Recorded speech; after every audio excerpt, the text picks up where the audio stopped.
চাঞ্চল্যকর খবর, বাংলাদেশি জঙ্গির হাতে ভারতের ভোটার কার্ড।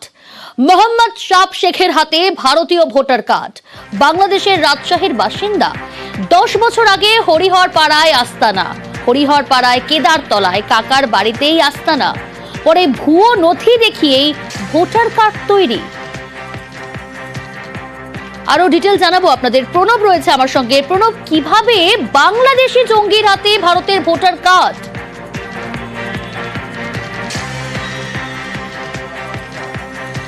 একদম তাই। দেখো, এই শাব শেখ গত 10 বছর আগে তার ঠাকুমা যখন মারা যায় তখন সে এসেছিল এই কাকার বাড়িতে বলে কিন্তু দাবি করছেন পরিবারের লোকেরা, এবং তার বাবা এবং মা এবং ভাইরা কিন্তু রাজশাহী জেলায় যেখানে বাড়ি সেখানে কিন্তু থাকে।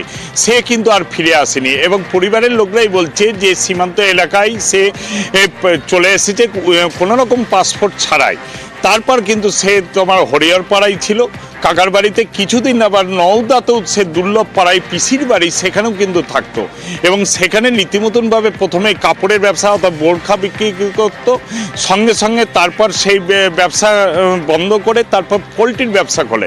সেখানে সেই ব্যবসা বন্ধ হয়ে যাওয়ার পর কিন্তু সে কেরলে যাতায়াত ধরে, এবং গত কয়েক মাস ধরে কিন্তু সে কেরলেই রয়েছে। তারপর সেখান থেকে তাকে গ্রেপ্তার করেছে, এবং সে শুধু নয়, তোমার যে ভোটার তালিকা দেখা যাচ্ছে সেখানে প্রথমে কিন্তু সে নওদার দুর্লভ পাড়ায় তৈরি করেছিল, সেখান থেকে ট্রান্সফার নিয়ে সে আবার কিন্তু হরিহর পাড়াতে করেছে, এবং ভোটার কার্ড তৈরি করে প্রথমে ছিল নওদায়, তারপর হচ্ছে তোমার হরিহর পাড়ায়। এরপর সেই সমস্ত জাল দেখিয়ে তারপর সে পাসপোর্টে তৈরি করেছে, এবং পরিবারের লোকরাও দাবি করছে যে যেহেতু সে এখানে আছে এবং দাদুর জমি জায়গা পাবে, সেই কারণে কিন্তু সেই সমস্ত নথিপত্র করেছে টাকা দিয়ে। তাহলে পরিবারের পরিজন তারা কি বলছেন শোনাই আপনাদের। 10 বছর আগে এসছে, আর দাদি মরেছে, তাই দাদি মারা দেখতে এসেছিল। দেখতে এসে ও আর যায় না, কিভাবে আসলে বলতে দাদি মারার খবর পেয়ে। কি পাসপোর্ট করে? না, পাসপোর্ট করে না, তখন ও তো বর্ডার সেরকম ভাব করা করেছিল না, এমনি এসেছিল। এখানে এসে মানে আর যাবো না তাই বলে হ্যাঁ ভোটার কার্ড, আধার কার্ড আর যত প্রুফ সব তৈরি করেছে। এখান থেকে কেরালায় কাজে গেছে, 1 বছর 7-8 মাস হচ্ছে গেছে। ওকে ধরা 4 দিন হচ্ছে কেরালা থেকে। কি কারণ ধরলো সেটা বলতে পারবো না। কি ও পাসপোর্ট কি করতো জাল? না, সেটা বলতে পারবো না। রাজশাহীর বাসিন্দা শাব শেখ 10 বছর আগে চলে আসে, কিন্তু কিভাবে চলে আসলো জানাবে। প্রণব রয়েছে। প্রণব, 10 বছর আগে রাজশাহীর বাসিন্দা এই শাব শেখ কিভাবে এলো?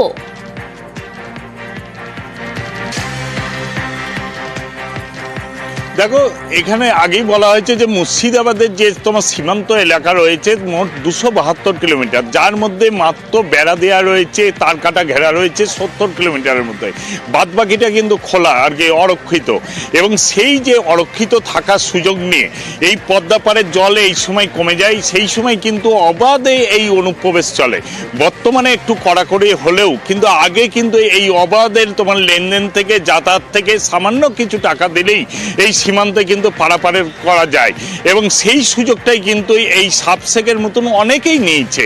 এবং সেই শাব শেখকে তথ্য দেখে এখন গেটে আর কে সেই সময় এসেছে, এই ধরনের অনুপ্রবেশ ঘটেছে, সেটাও কিন্তু তদন্ত করে দেখছে তদন্তকারীরা। বেশ, সঙ্গে থাকো। বাংলাদেশি জঙ্গির হাতে ভারতের ভোটার কার্ড। মোহাম্মদ শাব শেখের হাতে ভারতীয় ভোটার কার্ড। বাংলাদেশের রাজশাহীর বাসিন্দা, ঠিক 10 বছর আগে হরিহর পাড়ায় আস্তানা গড়ে, হরিহর পাড়ায় কেদারতলায় সেখানে কাকার বাড়ি, আর সেখানেই ওঠে সে। পরে ভুয়ো নথি দেখিয়ে ভোটার কার্ড তৈরি। নওদায় পিসির বাড়ির ঠিকানায় ভোটার কার্ড। কয়েক বছর পর ভোটার কার্ডের ঠিকানা বদল। হরিহর পাড়ার কাকার বাড়িতে ভোটার কার্ডের ঠিকানা বদল করা হয়। পুরনো ভোটার তালিকায় এখনো শাব শেখের নাম।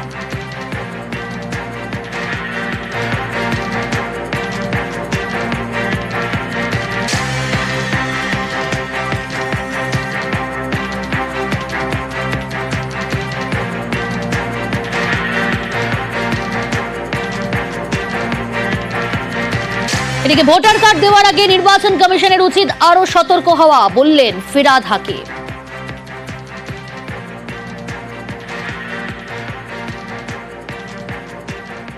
নির্বাচন কমিশনকে আমি রিকোয়েস্ট করব যে আরও ভালোভাবে নির্বাচন কমিশন যাতে ভোটার আইডি দেওয়ার আগে আরও বেশি করে চেক করেন এবং সত্যি সত্যি ভোটার আইডি যাতে একজনও অরিজিনাল ভোটার সেই যাতে ভোট দিতে তার যে অধিকার সেটার থেকে বঞ্চিত না হয়, কিন্তু একটাও যাতে ভুয়ো ভোটার না থাকে এটা দেখা নির্বাচন কমিশনের দায়িত্ব।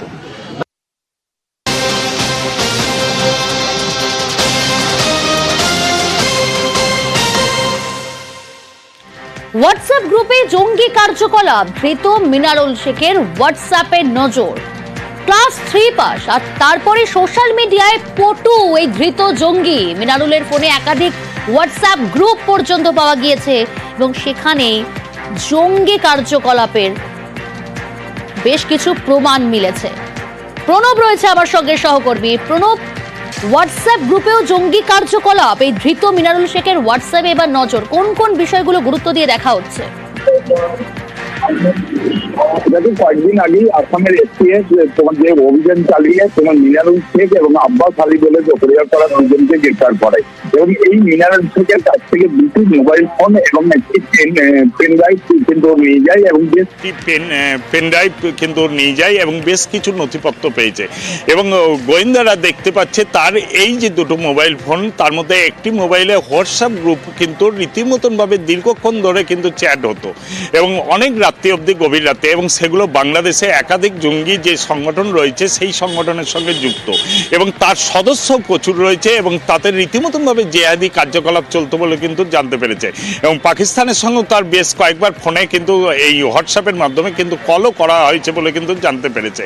এই মিনারুল কিন্তু তোমার যে হরিহরপাড়াতে বাসিন্দা হলেও সে কিন্তু বারে বারে তোমার আসামের বিভিন্ন জায়গাতে যেত এবং আসাম থেকেও তার বাড়িতে লোক আসতো এবং সেখানে কিন্তু থাকতো এবং বৈঠক করতো এবং এই যে হোয়াটসঅ্যাপ গ্রুপ, সেই হোয়াটসঅ্যাপ গ্রুপে যে তথ্য রয়েছে তাতে কিন্তু প্রচুর যে তার সদস্য সংখ্যা রয়েছে তারা কিন্তু রীতিমতনভাবে সমান কেরলে বেশ কিছু মানুষজন রয়েছে যারা কিন্তু এই পরিযায়ী শ্রমিকের কাজ করে কিন্তু এই মুর্শিদাবাদ এলাকার বাসিন্দা এবং সেই সমস্ত নাম্বার ধরে তাদেরকে চিহ্নিতকরণ করার চেষ্টা করছে এবং তাদেরকে জিজ্ঞাসাবাদ করার চেষ্টা করছে এসটিএফ এবং এসটিএফ এর একটি দল 2-1 দিনের মধ্যে এসেই কিন্তু তাদেরকে জিজ্ঞাসাবাদ করবে। আব্বাস আলীকেও কিন্তু গ্রেফতার করা হয়েছে। সেই আব্বাস আলীও কি এই অ্যাপে অর্থাৎ এই হোয়াটসঅ্যাপ গ্রুপে রয়েছে, যে জঙ্গিদের গ্রুপটা রয়েছে বা যে গ্রুপের খোঁজ মিলেছে মিনারুল শেখের ফোনে?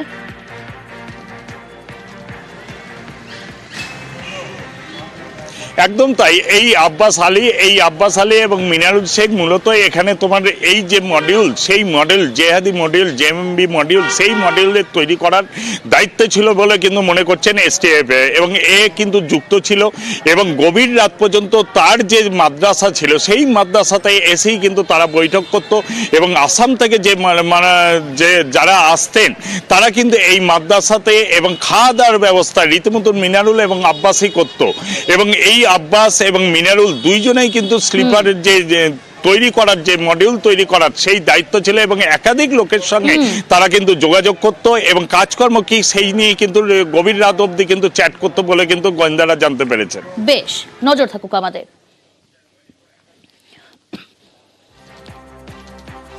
এদিকে জঙ্গি অনুপ্রবেশ নিয়ে কেন্দ্রকে কাজ করায় ফিরাদ।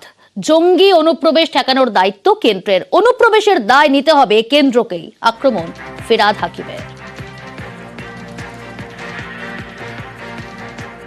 ক্রস বর্ডার টেরোরিজম যদি হয় সেটার দায়িত্ব হচ্ছে সেন্ট্রাল গভর্নমেন্টের। আসামে আসাম পুলিশ, এখানে আমাদের পুলিশ, তারা টেরোরিস্টকে ধরেছে। আমি অনুরোধ জানাবো স্বরাষ্ট্রমন্ত্রীকে, ন্যাশনাল প্রোটেকশন সেন্ট্রাল গভর্নমেন্টের দায়িত্ব, সেই দায়িত্বটা পালন করুন। শুধু রাজনীতি করার জন্য আমি ওখানে বর্ডার খুলে দিলাম আর এখানে ঢুকিয়ে দিয়ে গভর্নমেন্ট কিছু করছেন এটা বলা ভুল। আগে নিজের বিএসএফ কে ঠিক করে যাতে বর্ডার ক্রস করে, শুধু টেরোরিস্ট কেন, কেউ যেন ইলিগাল মাইগ্রেশন আমার বাংলায় না হয়।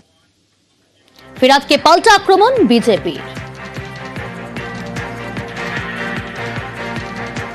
ফিরাদ হাকিম সাহেবকে গ্যারান্টি দিচ্ছি আমরা যে 100% আমরা দায়িত্ব নেব। আপনি যখন ফেন্সিং করার সমস্ত জমি দিয়ে দেবেন, প্রায় 2 বছর আগে অমিত শাহজি এসে 70খানা বিএসএফ আউটপোস্টের জন্য জমি চেয়েছিলেন, এখনো পর্যন্ত পাইনি। এই জমিগুলো দিয়ে দিন, 100% দায়িত্ব কেন্দ্র নেবে।